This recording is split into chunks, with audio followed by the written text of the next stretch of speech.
Tadi kasus lagi, muamalah bertransaksi dengan para sultan yang dolim, pejabat yang korup, itu hukuman haram. Kenapa? Karena kebanyakan harta mereka itu haram. Jadi memang Imam Ghazali mengikuti pendapat muamalatuman aktsaru mali haram itu haram. Tapi di mazhab Syafi'i itu sing rajih muamalatu man aktsaru mali haram itu makruh gitu ya secara fikih. Tapi ini fikihnya kan fikih tasawuf, jadi diharamno ae gitu. Oke. Berpijak dari muamalatu man aktsaru mali haramun, bertransaksi dengan orang yang mayoritas hartanya itu haram, itu hukumnya haram versi ini. Berarti piye? Akibatnya mayu khodu iwadun fahuwa haramun. Jadi barang yang dibeli dengan harta orang ini juga barangnya ikut haram. Jadi orang hartanya mayoritas haram. Kok membeli mobil dibeli dengan uang haram, mobilnya ini jadi haram karena iwad ini. Tuh. Kalau seandainya uangnya tidak haram, ini ada pejabat korup, raja yang zalim, tapi ini menyisihkan uang yang betul-betul halal. Apa? Dia dapat warisan sawah dari orang tuanya jelas-jelas halal. Terus uangnya dibelanjakan. Nah, apakah ini terus jadi kita transaksi dengan pejabat ini terus berarti sudah clear? Nanti dulu. Misalnya uang dari warisan, berarti sawah warisan, dia panen, uangnya banyak, dibelikan mobil. Sumbernya jelas halal, tapi beli mobil kepada sampean, apa terus clear? Nanti dulu didelok, mobilnya arep dienggo apa? Kan mobilnya engko jangan-jangan untuk dipakai apa? Keliling dia untuk malak, untuk narik upeti, backingi sana sini, kirim setoran itu. Jadi sumber uang untuk dipakai membeli halal, tapi setelah dibeli dengan dipakai membeli, barangnya halal tapi penggunaannya ini haram. Itu ya jangan dijual. Seperti menjual sutra. Kain sutra dijual kepada para sultan. Kalau itu tahu mau dipakai dia, laki-laki pakai sutra haram, ya jualnya kita haram, sama dengan kita menjual buah anggur kepada pembuat khamr. Tuh. Kalau ada kemungkinan dipakai sendiri atau dipakaikan kepada istri-istri anak-anak perempuannya, ya ada syubhat begitu. Gitu ya. Itu khilaf. Kalau ada syubhat seperti itu, kalau jelas ini jadi uangnya halal, beli barang kepada kita, ya transaksinya sah, tapi nanti dulu sih. Uangnya halal, tuh harusnya transaksinya halal, tapi kita harus memeriksa ini barang yang kita jual mau dipakai untuk hal haram apa tidak. Kalau kita tahu untuk haram, ya kita jualnya haram itu. Bukan karena uang yang kita terima hal pembelian itu haram, tapi penggunaannya. Makanya haram itu kan dua ya, ada haram dzati, ada haram sababi begitu. Yes. Ini sama dengan menjual anggur kepada pembuat khamr.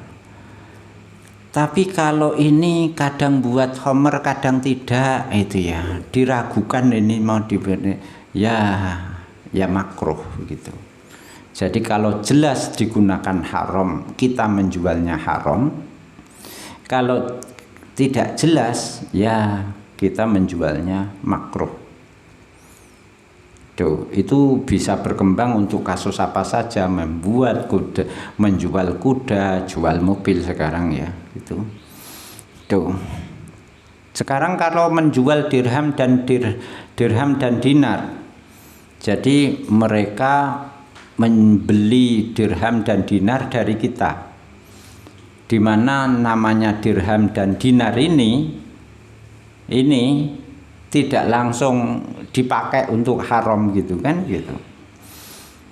Jadi bedanya uang ini kan, uang dirham sama uang dinar ini dianggap sebagai apa ya, komoditas, barang yang dijual belikan begitu ya. Tuh. Tapi dia di satu sisi barang dijual belikan, di sisi yang lain dia alat tukar gitu.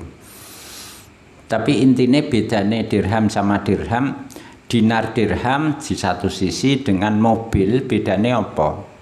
Kalau mobil langsung dipakai, kalau dinar dirham itu harus dibelikan mobil dulu begitu. Nah kalau jual mobil kepada mereka untuk maksiat, jualnya haram. Tapi kalau menjual dinar dirham kepada mereka, belum tentu nanti untuk maksiat apa tidak itunya. Itu bagaimana? Wa amma bai'ud dananir wal matral isabal yutawassafa huwa makruhun, hukumnya makruh gitu. Hukumnya makruh. Makruh juga kita bekerja sukarela kepada mereka, misalnya memberi hadiah itu, atau kita bekerja kepada mereka tanpa upah, kita mengajari mereka tulis menulis, menghitung, bikin surat, itu juga hukumnya makruh gitu kepada pejabat-pejabat tadi. Nek ngulang Quran tidak makruh, tapi haram.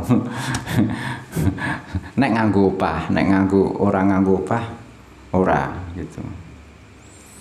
Sampean jadi wakilnya Raja Dolim untuk memberi belanja di pasar, sampean sukarela tidak diupah, itu juga makruh. Lah nek nampa upahan malah haram. Jadi kesimpulannya apa? Segala sesuatu transaksi kita dengan orang dolim itu harus dicek dulu. Pertama sumber uangnya.